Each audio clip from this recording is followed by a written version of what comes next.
Hey everybody, and welcome to Geeks and Drinks. I'm Jason. Jordan. And it's the past 2 weeks, past weekend, I've been insanely busy with Anime Expo, and you've been able to relax and do almost nothing. That must have been very enjoyable. I did that for one weekend. Like, I just did fucking nothing, and it was absolutely amazing. Yeah, I can only imagine. So, I was all over the place with AX. That was a lot of fun. We're not going to get too much into news, per se, from that. That's for Anabreak to go through. Mainly because there's way too much news to go through when, AX ended, yesterday. So, rather take some time to look through that. But we do want to talk about a few things that we are interested in. Food Wars. Food Wars Season 3. Oh, so excited.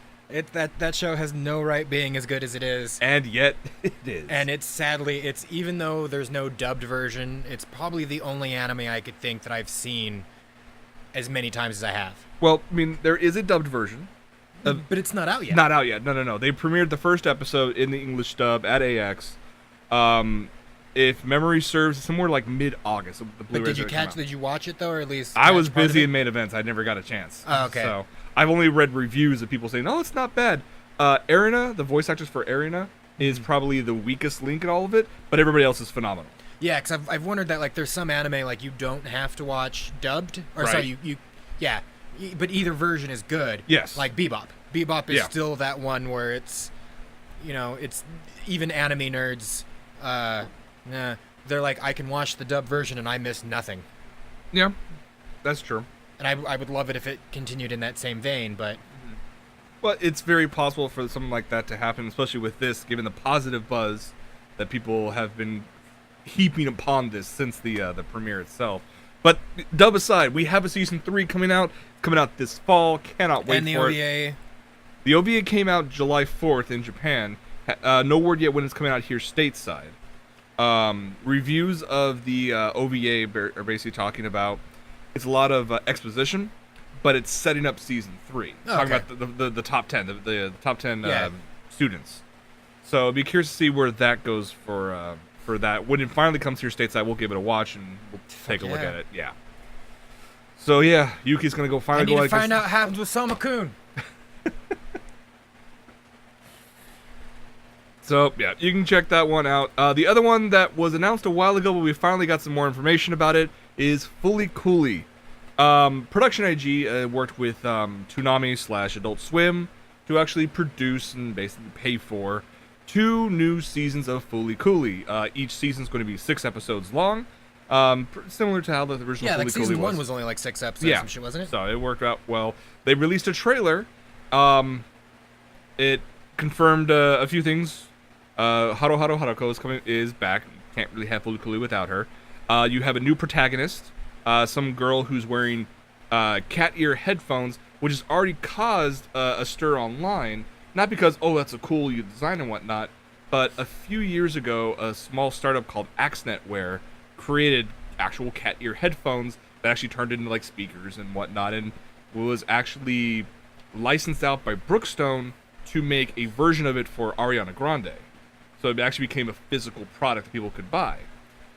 And the way that she looks like with these headphones in the trailer looks similar to it. And so the guy is crying foul play. They didn't license Ariana it from Grande. me. She's the worst. No, we're talking about Axnetware. No, I know, but still. They created a cat ear headphone. The problem is, it's a very generic thing to say. A cat ear headphone that lights up. There were people making those by hand before a company decided to, mass produce them. But who owns the patent? Axnetware. So the question is, though, is it similar enough to actually warrant patent infringement on that part? So I doubt it, but we're getting beside the point. The series looks awesome. The trailer only focuses on Season 2.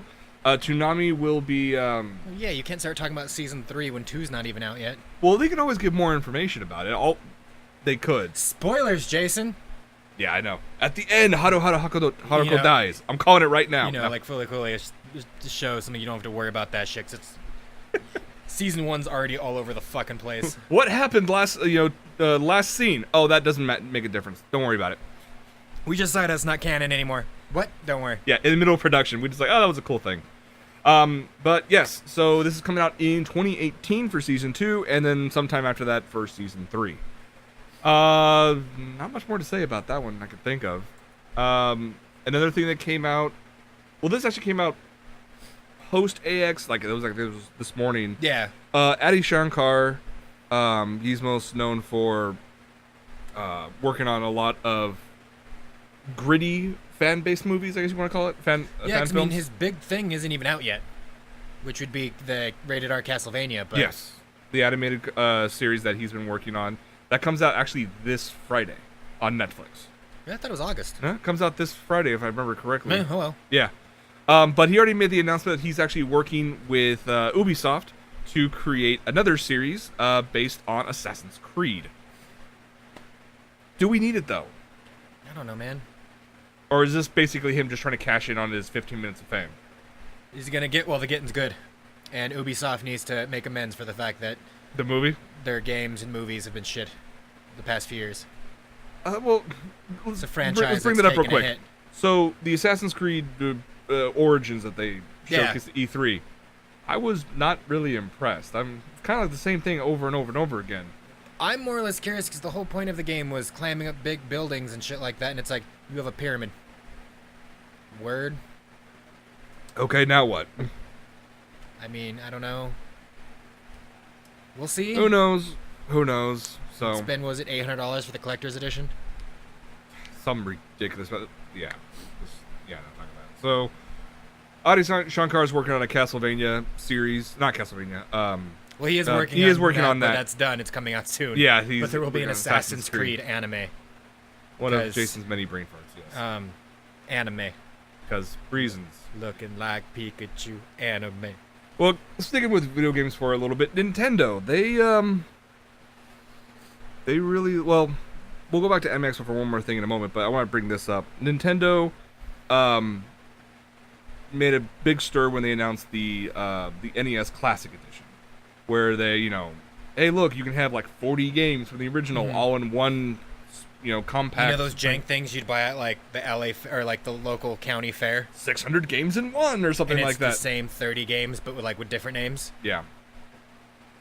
But with But this, the official version. but it's higher quality. It actually has game saves that work, and it's Nintendo. They're known for hardware quality. You needed game saves. None of those old school games even had that. Yeah, they did. And even though they had regular games and me and Jessica played the same one over and over again. Super Mario Kart? No, it was no. This was Nintendo games. Oh, Nintendo. And it was like Circus Charlie, but like every other fifth one that you would find was like terrible spelling and broken. So it was like Circus Charlie? So it was like Circus Charlie, and then it was like Circus Chably. And it was like some weird shit every time. It was literally just some clown doing shit. I don't know. Okay. We were addicted to that. Pissed my grandma off because she was like, "What about these other games?" Now we're good. This has like 60 games in it. This is the only one we need. Am I wrong, Dress? Okay, yeah, anyways. I'm an eccentric, you know this. I know. But anyways, when the NES Classic Edition came out, it's sold out everywhere very quickly. There was a couple more rounds of shipments. Those went out equally as fast. And you can only find them now on third-party resellers for Douchebags on 200 eBay that bought like 5 or 6 of them. Yeah, they're selling for like $250 to $400 each. Fucking ridiculous. So when Nintendo came out and said, okay, we're making the SNES Classic Edition, they posted a bunch of information on their website. It's 41 games, including... 41? I thought it was 21. 41, I want to say. Sorry, 21. My fault. You were right. I 21 say 41 games. because even I was like, no. Because I remember going down the list like there was like 20. Yeah. There's 20 classic games, and then the big selling point for me anyways is they never released Star Fox 2 that's coming with it. Yes. Which was a surprise to the creators of Star Fox 2. They tweeted out, was just told that Nintendo was releasing Star Fox 2. Would have been nice to know. Would have been nice someone gave me a heads up, fuckers. Well, when you're a contractor, you make a game, and then it's up to Nintendo to actually release it. So, but yes, you're getting Star Fox 2 in its entirety available, built into the system itself. You get, I think, 2 controllers with this one. 2 controllers, yeah. You get the little baby console that looks like the old school SNES. 2 controllers, the 20 games, and then, or sorry, the 20 classic games. Because it keeps saying 21 classic games, but Star Fox 2 is not a classic game. You know how I know? So it was never fucking released. Yeah, it's not a classic. It's a brand new game. But it has like the majority of the classics. Like maybe there's like a handful of games that people might be like, oh, I wish this would have been added. That's always gonna happen. Of course. But I mean, for me, the big seller was the fact it has Mega Man X. Mega Man X, yes. It does have Street Fighter. I don't know why it has the Super Mario RPGs in it. Why not? That came out like near the end of that console's run. Yeah. I mean, yeah, a lot of people loved playing it, but I wouldn't consider it a classic. I'd still consider it a classic. All right. Because let's face it, there are many other games that came out on the SNES well before Super Mario RPG that people wouldn't really call a classic because no one really has a fondness for them anymore. There may have been many games that came out beforehand, but even though this came out at the end of its console's life, it's still a beloved classic. All right. Whatever. That's the way I look at it. But yeah, you have like Contra 3, you have Super Mario World, Legend of Zelda, F-Zero is on here. Super Mario Kart? Was that? Yeah, Super Mario Kart. Yep. Donkey Kong Country. Didn't you guys play that a lot when you were younger? Or? Donkey Kong Country? Yeah, More or less. We played a lot of. I get in a lot of arguments with other nerds because I tell them Donkey Kong Country was the better of the three. Mm-hmm. And I have friends like, no, 2 was the best one, or 3 was the best one. I'm like, first off, 3 shouldn't even be in the same category. That one can go fuck itself. It's like we're just grasping at straws now, trying to rehash the same game over and over again. Right. Well, at that point, yeah, you're using the same engine, but you can up the graphics a bit here and there. No, the only thing they did was for the second one, they eliminated DK and introduced Trixie Kong. Which all that did was make the characters almost exactly fucking identical. Right. Because some people were upset that DK was slow. But to me, that was awesome. The fact that they had different powers and strengths. Mm-hmm. Like Diddy was faster, could jump a little bit higher. Right. But DK could pick up barrels and not be slowed down by it. And it was little shit like that. And it's like, you didn't get that with the second one. No, you really didn't. And then the third one, it's like, we're sorry, we'll try to fix this. And they added Baby Kong. And that was, I don't know what that was. I felt bad because he was he was like the same size as DK, but with like the mental stability of a baby. So it's one of those things like, is this an actual baby, or are they actually trying to go on an adventure with a mentally handicapped person? Mm. But anywho, yes. No, we get Super Metroid, Castlevania. Sorry, no, it's Super Castlevania 4. There you go. That was its full title, because whatever. Earthbound, which that should be fun. There was a Final Fantasy here, wasn't there? Like a Final Fantasy 3, I think it was. Yeah, Final Fantasy 3. Final Fantasy 3. Yeah. Like Yoshi's Island. 2 Kirby games for some reason. Yeah. Now keep in mind, it's Super Mario World 2 Yoshi's Island. That's its full title. I just call it Yoshi's Island. I know. Full title. No full title. Anyways. Oh, and Super Ghouls and Ghosts. You know, I never played it. That game's retardedly hard. I heard like that. It's one of those ones like you get 2 hits and you're dead. I've just never really played it, so. Oh well. But here's the thing. It's coming out later on this year. It's gonna be $80 MSRP. But Nintendo's already come out and stated, like with the NES Classic Edition, limited run. We're not planning on making a bunch of these things. We're just gonna make enough for our first couple pushes, and that'll be it. So I'm leaving you in charge of doing pre-ordering. Which I've had listings everywhere ready. Right. Let me know. But why? Nintendo is just leaving a bunch of money on the table. Granted, money is not a problem for a company like Nintendo, but what good does this do for Nintendo to tell people this is awesome and you need to buy it now, or else you're going to spend 10 times as much to get this? Why not just make more? Or better yet, why don't you just open up the fucking virtual console for the Nintendo Switch? Because I still like the nostalgia of having the original controller. Nostalgia is a big factor in the fact these are being made itself, yes, but at that point, wouldn't you want to just say, okay, cool, this is just another thing we're making, and just leave it at that? No. Instead of just a limited edition. They don't have to worry about, what to do with the extra copies that are left sitting around. And it's them literally printing out money. Because they are going to sell regardless. Well, yeah, of course. We were just talking about a moment ago, like, yeah, I need to pre-order this thing as soon as it's available and spend the $80 and play these games. Granted, my friend Ruben will turn around after when this came out and said, I have most of these still with my Super NES, and it's still hooked up to my TV. My response is it's smaller and it comes with HDMI and it's easier to play, but that's just me. But I'm still trying to wrap my head around the fact of why it makes good business sense for them to do this, because a lot of the extra money that people are going to be spending on this doesn't go to Nintendo. In fact, it actually just infuriates people because of the people, like you mentioned earlier, will buy 5 or 6 and then jack up the price exponentially. Yep.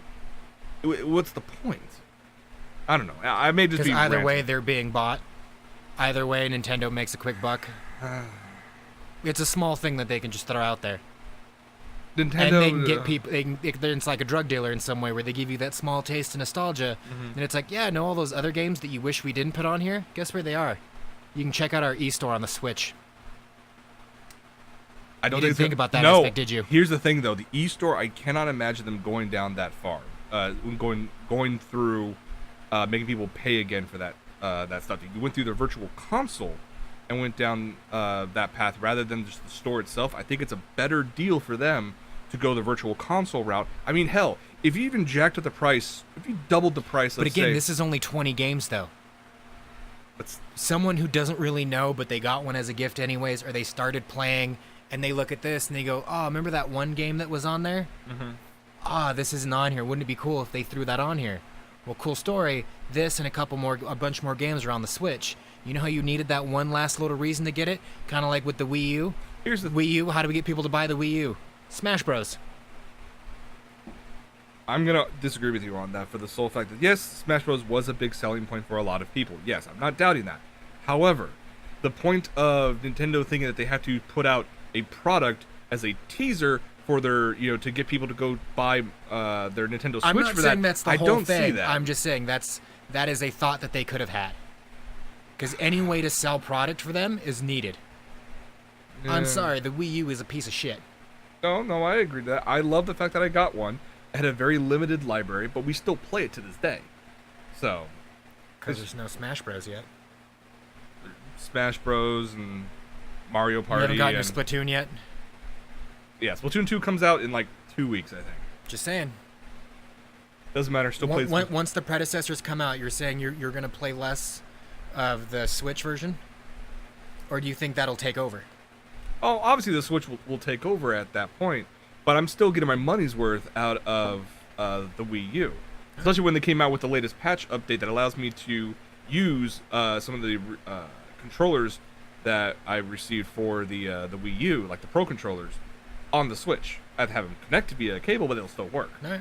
So that's just extra value at that point, and I'm not losing all of it. I'm not just jumping to another console by tossing the one in the bin. So that's just me. I think they should really go with the virtual console, like it did very well for them in the past. Doing this extra little mini bits here and there, albeit cool, I think is wasteful. It's unnecessary. It's wasteful for us, not them. That's I know. the problem, though. I know. They still will make money off of this. Yeah. They're charging people $80. Do you want to guess how much they actually have to probably shell out to make this thing? Probably 6. Yeah, $6. Yeah. It means everything else is all goddamn profit for them. Yeah. I know. And like I said, it's limited. So it adds that extra, like, it adds the McRib The McRib, that factor of it. It's like, it's only for a limited time. Get it while you can. So people will be like, maybe I'll get it on my next trip. No, it immediately becomes that expensive impulse buy. Okay, you made your point. Let me shift gears back to AX for a quick moment, because we were talking about exclusivity and pricing and whatnot. I want to tie that into something else that has become a big topic of note recently, and that is streaming services. So we already have the de facto winners is you have Crunchyroll for all your subs for your simulcasts, Well, anime in general. and then you have Funimation for all your English dubs of your anime, simul dubs, whatever you want to call them. And it's been that way for a while. Yes, you can have more than one company in there, and there's smaller companies like Daisuke has one. You have Hulu has some anime. Well, yeah, Hulu had One Punch Man first. Netflix also had some series here and there, but a very small Sword amount. No, I think they have Sword Art Online now, but they didn't have it first. Okay. And then, of course, Amazon most recently with their anime strike. I did a review of it a few episodes ago on Anabreak. Long story short, it sucks. It's no Food Wars, that's for sure. Well, considering you got to pay for Prime, which is $100 a year, and then Anime Strike is $5 a month on top of that. Oh. The fuck? Yeah, it's not included. It's a channel. That's retarded. Yes, quite. So, the reason I bring this up is because at Anime Expo this year, a number of titles were picked up by, or licensed out as it does every single year. Hey, look, the new stuff's coming out. Who's going to be making the announcement for them? Oh, I can only hope they do it like the draft. Amazon gets first pick, then Netflix. Amazon picks Attack on Titans season 3. No, Damn it! there goes the split. They went big too soon. No, but the big thing is that you can have multiple streaming sites simulcast these series. They just do a proper deal for them. The thing is, some other third-party companies, which are fairly large outside of the anime industry, but are starting to get into it, Well, because are starting to see there's a market for it. they're starting to throw their money, their weight around on that. For example, there's a series that had its premiere at AX that I was in my room and I watched it. Is that weird ballet one? Yes, it's from the guys who created Attack on Titan. It's Welcome to the Ballroom. It's all about ballroom dancing, and by the response of everybody who was watching it, all like 5,000 plus people, it's going to be freaking crazy everywhere. Like I said, I think we've reached a point where anime is more accessible now. Yes, very much so. I mean, if you look at someone who used to watch anime, 20 years ago? And keep in mind, 20 years ago, that was 97. Yeah. We're not talking like the 80s, where Comic-Con was still basically held in someone's basement.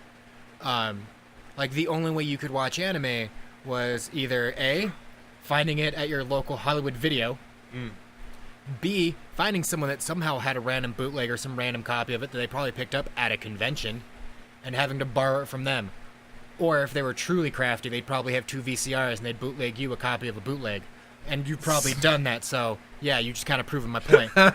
I remember those tape parties. I regret nothing. 'Cause that's... Literally, it was some person found or bought Scroll. a copy of a series, subtitled it with a now ancient subtitling machine, made a master copy of it, and then you would have tape parties where literally you would have one VCR with the master tape in it, and then you would loop through like an Daisy ungodly Chain, a bunch amount of of cables, another 20 or so VCRs, and it's like, are we ready? Okay, and start now. And hit record. Yeah. And you sit there and you let it run through. And that's how I was able to see anime. That's how you would have to do it. Yeah. But now we have all these streaming Oh, no. services. We have Toonami. I think HBO was like kind of the first one when they started showing Hellsing. Yes. Then you also had like, what was it, like this, Sci-Fi back in the day had their late night anime programming block Saturday nights. But even yet, Yeah. that was when Sci-Fi became an actual channel. Remember, basic cable didn't have that yet. Yeah, that's true. I know.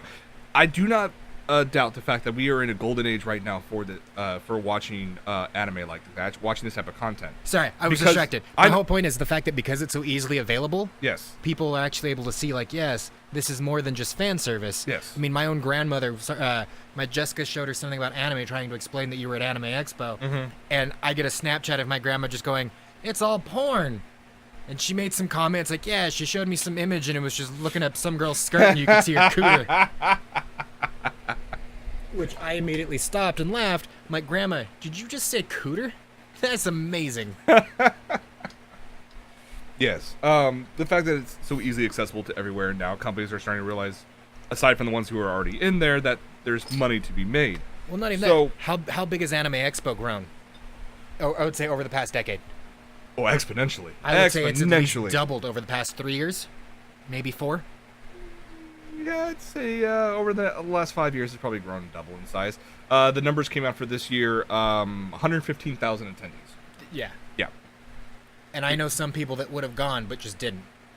Yeah, we won't talk about LineCon, but you don't have to worry about that for the future because now they're mailing badges out, so that's always good. Yeah. But the reason I'm bringing this up is because a lot of these smaller companies, who aren't really the big names yet, or are trying to become the big names, are pulling exclusives now. Like this Welcome to the Ballroom. People are going crazy for this because it's an extremely popular manga, and now it's coming to a very popular anime series. It will become a very popular series. And it's going to be exclusive. I look forward to seeing shirts and backpacks at Hot Topic. You will. You definitely will. The occasional keychain. No, there'll be tons of keychains. All the documakras. But anyway, so they pulled a big coup, Amazon did, by stating that Welcome to the Ballroom will be streamed simulcast exclusively on Anime Strike. Not everyone has an Amazon Prime account, so if you are out in the dark and you don't have an Amazon account and you want to watch this, you will have to shell out approximately $160 a year just to watch this. HBO Go. Not everyone has an account, but a lot of people have access to an account. I know a friend who knows a friend who stole a code from someone. Yeah. Yeah. It's not even that. It's like me having Hulu But or Crunchyroll. here's the problem, though. Most people that we know have an Amazon Prime account. Do you know anybody that has an Amazon Anime Strike account? I didn't even know that was a thing until you mentioned it earlier today. About 5 minutes ago, I was in shock. You're like, yeah, it's $5 more. The fuck? You didn't mention that earlier. But let's be honest. There's a chance, like say someone like Dom, who probably already has Amazon, and he's like, well, I really want to watch a show. It's an extra $5 a month. Right. All right, I might as well. What's to stop him from going to someone else and be like, yeah, here's my login, here's That's my login, true. here's my login. There's always that option, but it's just going to take a while. It's not as saturated as, say, the HBO Go or Netflix. That's what I'm or saying. Hulu. That's what it's going to become. Yeah. The other big thing, which was announced actually pre-Anime X, pre-AX this year, it was actually announced in May, I want to say. There was a series called Little Witch Academia, which started off as a Kickstarter project. I actually backed it for both OVAs, got Blu-rays. It was an amazing series, absolutely loved it. So when they turned around and said, yeah, we're making a full TV series out of it. Awesome. Who's going to pick it up? Crunchyroll, Funimation, Daisuke, who? Oh, no, this thing started in January. We couldn't make a simulcast announcement because Netflix paid us a boatload of money. Okay, that's fine. Why aren't they simulcasting this? No, they're kind of bucking the simulcast trend with anime. You're going to have to wait until August to watch the first 13 episodes where you can binge. Mind you, that's not the entire series. That's only the first 13 episodes. Well, and later down the line, you will also get the rest of the series. That's a major thing to do. Like, if you were jumping into or trying to take more of a chunk out of a certain streaming industry, to switch away from the norm so sharply, to pivot away from that's ballsy. Now, granted, that kind of fits Netflix's MO of this is a place where you binge everything. But when you pick up a series that people for decades will... It's called Netflix and chill, not Netflix and let's wait till next week. You do it all in one, just gluttony. Just raw. But here's the thing, though. Hedonism in entertainment form. But with an announcement like this, wouldn't you think that would probably lead more people to say, fuck it, I'm not going to wait, pirate? No. You really don't think so? Explain that. I'm kind of curious about that. Because, let's face it, anime fans are extremely... How many series are you watching right now, Jason? 7. Okay. You're currently watching 7 series. Yes. Okay. How many series do you know that are coming out soon that you haven't watched yet? Or let me phrase it, like, is there any shows that you know are coming out like in a month or two? Yes, the summer season just started, so there are like 15 series. Okay. So you're saying there's not a possibility of you stopping, I can wait. This gives me a chance to catch up on other things? If it's something that I'm not really looking forward to. I think I have to... You've already watched The Little Witch. You own it. No. Little Witch, thank you. Little Witch Academia, I watched the OVAs. Okay. This is a completely separate thing. Okay. So, it's new stuff. I can go online right now and pirate the first 10 episodes. Yes, I know that. Okay. I kind of really want to because I actually really enjoyed it that much. The fact that I have to wait that long, I can see where someone's going to turn around and say, why am I going to wait when the content's already there online? Because chances are, if you loved it that much, it doesn't matter. You'll probably still go back and watch it. It's not a one-and-done thing. You'll probably watch it multiple times. Would you think, though, that it actually limits the appeal of new people checking it out then? Because if it is a big thing in Japan right now and a lot of your friends are talking about it, but you can't officially watch it for, a couple more months, are you still going to have that same level of hype for it than you would if you was simulcast? Because chances are there's going to be more merchandise ready and put out there on the shelves. You can have more shit ready. I guess I didn't think of it that way because I'm not really interested in the merchandise aspect of it. So. Where do you think most anime companies make their money? Actually, on the Blu-ray. Hot topic. And yes, in Japan. Yes. In Japan, Where yes. they can charge you $100 for a Blu-ray, That's and like you'll be 13 episodes. No, $100 for a Blu-ray. You'll be lucky if it has 2. You're still kind of proving my point. Yeah, I know. In Japan, yes. where owning physical copies is still a big deal because they make it worth your while. It's something we've discussed multiple times, I think, even on this show, whatever we call it. But our rant, whatever. Yeah, we've discussed that. In Japan, buying CDs is still a thing. $30 a CD too. But that's because they make it worth your while. It's like you buy a CD, you get this booklet that comes with it. You probably get like this DVD that has like one or two of their music videos or some shit on it. There's reasons why you would get it. Yes. So yes, in Japan, yeah. Okay. But here in America, chances are they're making most of their money off of either streaming services, which are just now becoming a thing. Now that we've seen, I mean, come on, how badly did we laugh when they were releasing those commercials for Crunchyroll, where it's like hip 20-somethings going into a bar and it's like, one cocktail, please, while I watch Naruto on my phone. I totally forgot about those things. I blocked those out of my brain. They were terrible and hilarious. That's why I got rid of them in my mind. But a lot of it is teenagers, those young, awkward kids who go to Hot Topic and buy the funny shirt, or they buy the keychains. They're dumb. They buy the wallet. They buy the beanies. They spend ridiculous money on this shit. Yeah. Okay.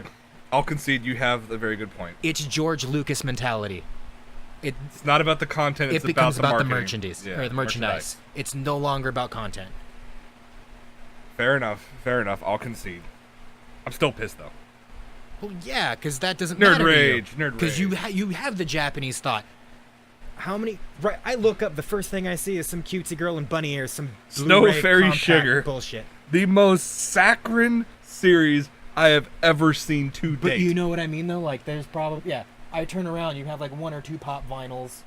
Yeah. Your little Nindroids. Yes. But you own a bunch of the DVDs. You Yes. own a bunch... You have probably a bunch of the CDs somewhere. Which is funny because, okay, about 6 years ago, I completely just pirated everything, made sure... Only thing I bought was hard drives so I could save my files. I would just torrent up absolutely everything, thinking, oh, I'm not going to spend the money on the DVDs and whatnot. And then later on, I had more income, and things became more accessible, and I realized I could afford legally streaming these stuff and then downloading this stuff. You're tying back into what I'm talking about. That's becoming more accessible. That's exactly why I'm saying it. I am... God, it feels so good. Fine, I proved your point for you. Fuck you and drink your beer. Oh, no, because there was actually a guy who told me he made a bunch of money off of talking to me about nerd culture. Really? Yeah. At Buffalo Wild Wings, there is this one guy. He was a really cool guy. Like, the only reason why I even talked to him was because at the end of my shift, he's like, "Hey, come here," and he just talked to me because I was playing bullshit music on the radio, right, or on the jukebox, and he's like, "That was you?" "Yeah." "Why?" And he goes, "That's some of the best music I've heard at Buffalo Wild Wings in a while. Let me buy you a drink." "Well, I can't really drink. I can't. But I'm about to head upstairs and have a drink and have a smoke. You're more than welcome to talk to me up there. I'll buy your drinks for you, but I need to talk to you." "All right." And at that point, that was when Disney had just bought Marvel. Right. And he was asking me about it. I'm like, honestly, I could tell you right now, a lot of people are going to be thinking that it's stupid because they don't actually own anything except printing rights. Mm-hmm. But they are opening a floodgate. I'm telling you right now, not 10 years down the road, we're going to start seeing them in the parks because they're going to start fighting Universal for the rights because they can. Yes. They're slowly going to start getting the movies. And the big thing that they realize that you guys don't, it's George Lucas mentality. You have merchandising. So even though you'll never see Chris Evans walking around Captain America, but you will see Captain America walking around because they own Captain America, just not movie version. Right. And he's like, "Are you serious?" I'm like, "Yeah. Think about the way everything..." And I explained everything. He came in like a year or two later down the line. He's like, "You know, I pitched a bunch of that because he worked for some like firm where it's just like, let me manage your money and what you can invest and what you should do." Right. He's like, "Yeah, we made so much money off of you." Did he not give you? Did he give you at least a cut of the residuals? No, he like bought my drinks, which again, that was a good. I can drink, so it makes sense.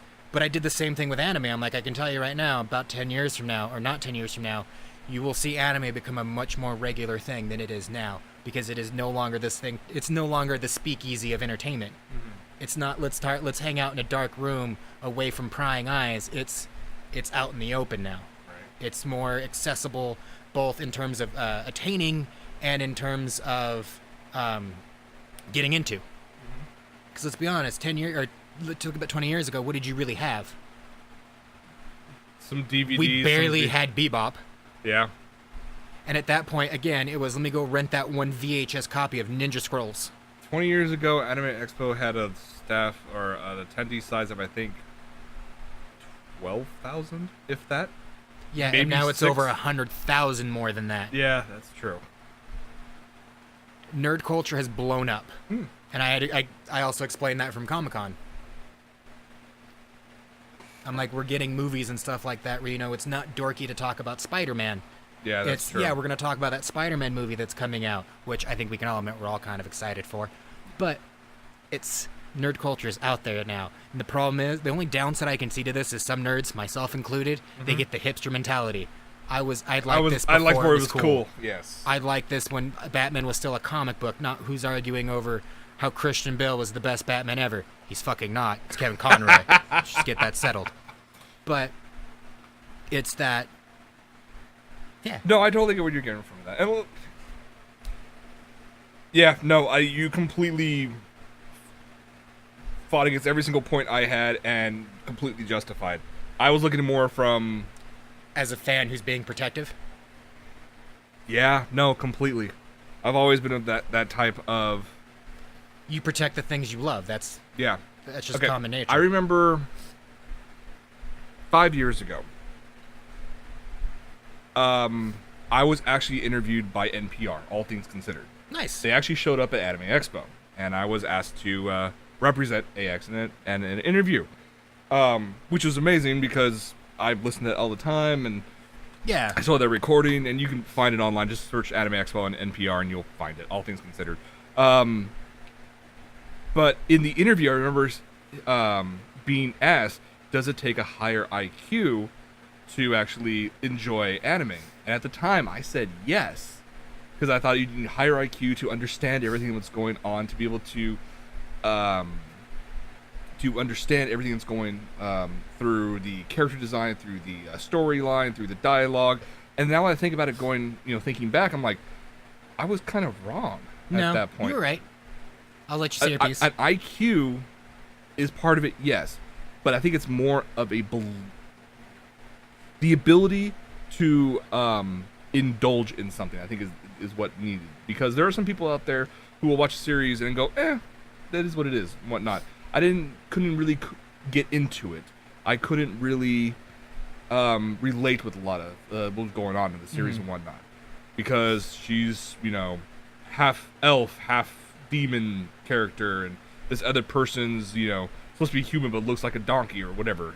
I can't get past that aspect.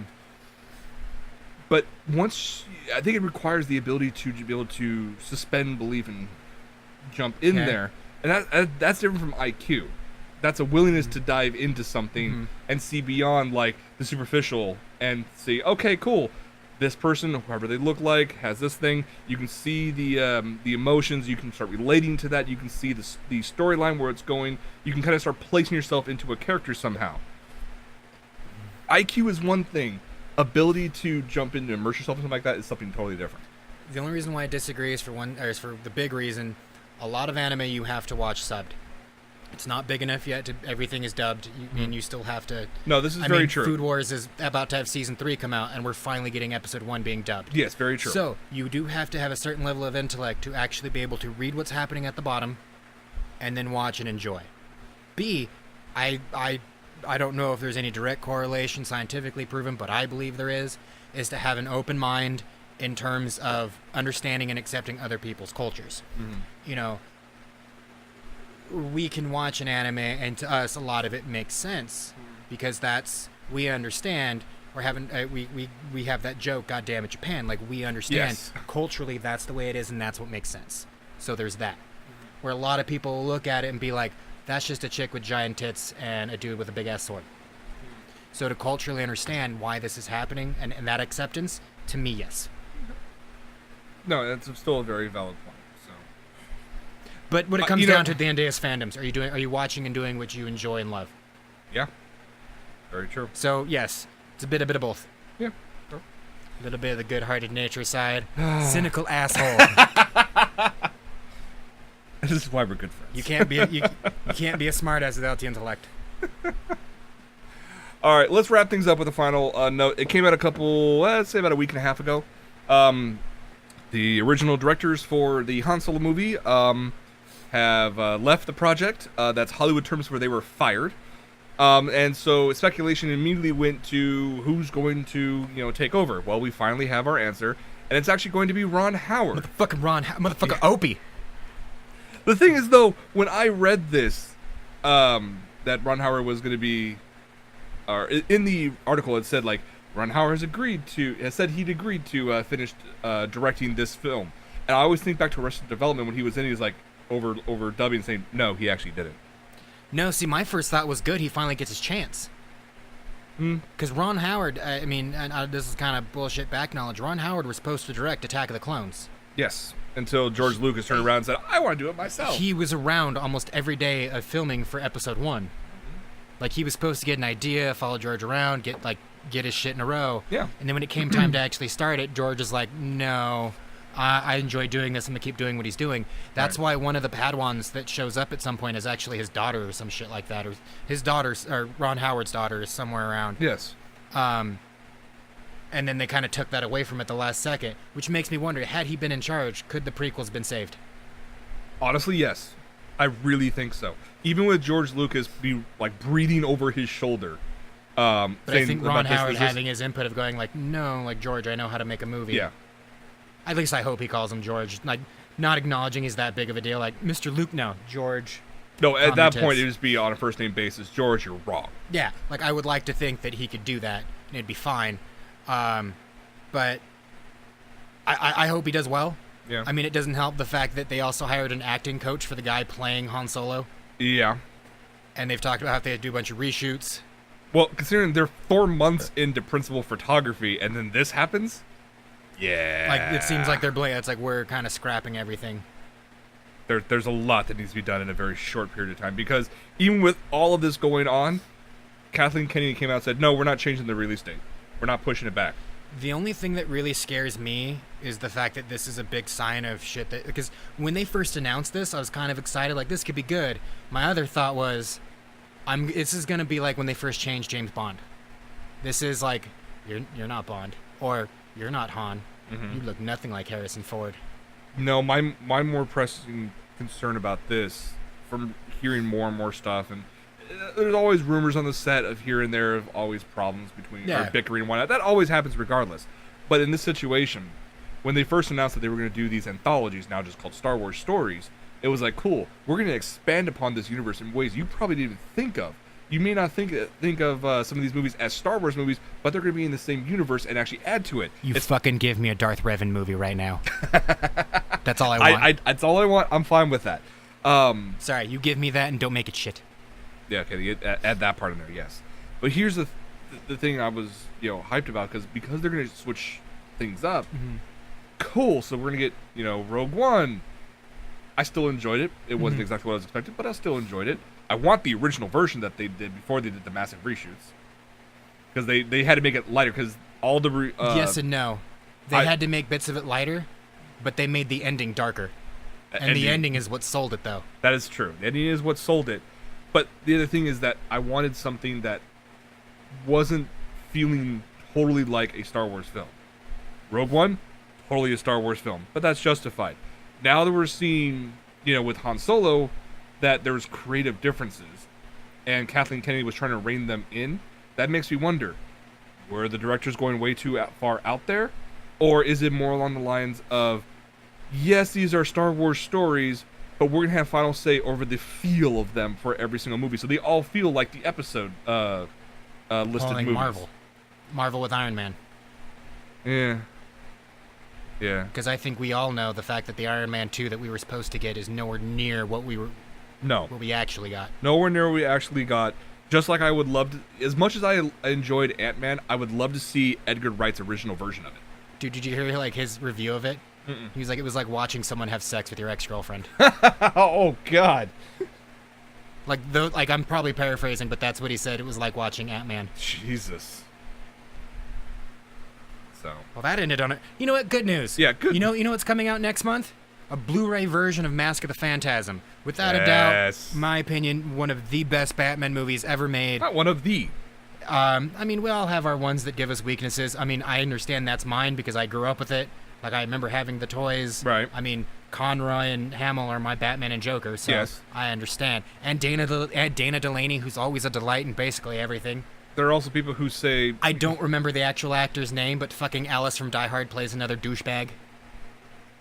And he plays it well. Plays it very well. No one's gonna hurt my pal Sam.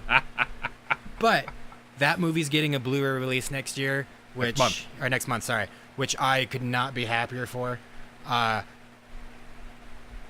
do have to say, I feel like this is DC animated backpedaling and giving us what we wanted, like a bit too late. After the debacle known as Killing Joke. Hey, we're making Killing Joke. You know, it'd be great if it was like Batman the Animated Series, like the old school one. Well, shit.